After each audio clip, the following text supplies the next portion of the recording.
السلام عليكم، ازيكم عاملين ايه واخباركم ايه؟ يا رب تكونوا دايما بخير. معاكم نريمان من قناة ارت هوم.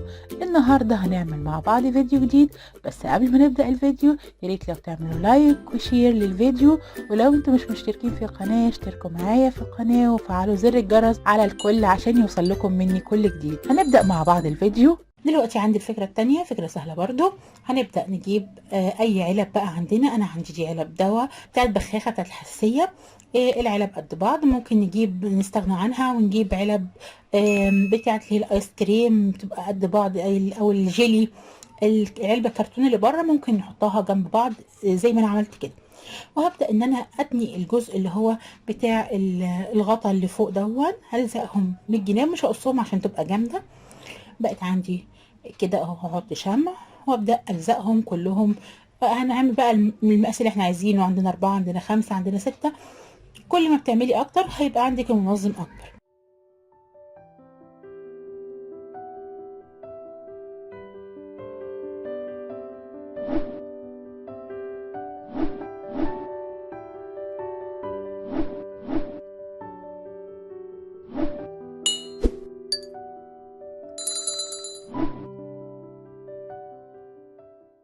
عشان المنظر يبقى كويس هجيب هنا ستيكر، اي ستيكر عندي، اي قص ولزق، اي حاجه موجوده، او قماش ممكن. بس عندي اللي هو الستيكر بتاع المطبخ دون. هبدا هقص اجزاء على قد الفواصل اللي بين الحاجه عشان تبقى المنظر كويس.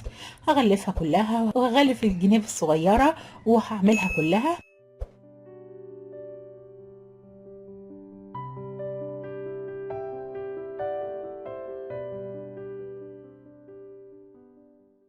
دلوقتي هجيب عندي قطعة من الخيش، وهبدأ ان انا هقص على قد مقاس العلب اللي عندي او الاجزاء اللي عندي.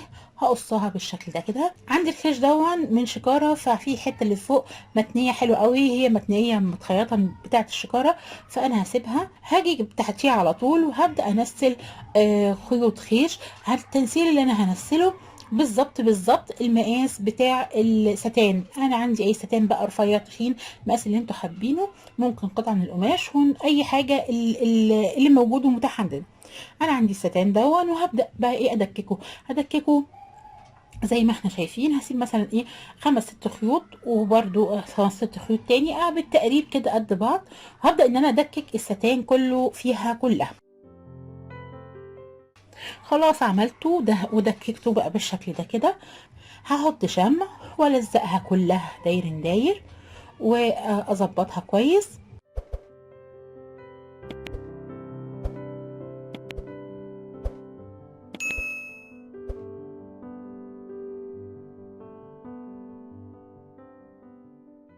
خلاص هنا كده بعد ما لزقتها هجيب عندي الخيط الخيش اللي في حته من الخيط الخيش اللي فضلت من الفكره الاولانيه، فرحت حطاها تحت. ممكن نحط برده الستان، ممكن ما نحطش حاجه، بس حسيت ان شكلها حلو.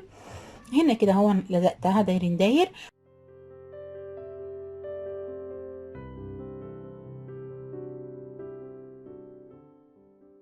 ودلوقتي انا عندي ورق شجر وكم وردة كده، وهبدأ ان انا احطهم على جنب بفيونكة.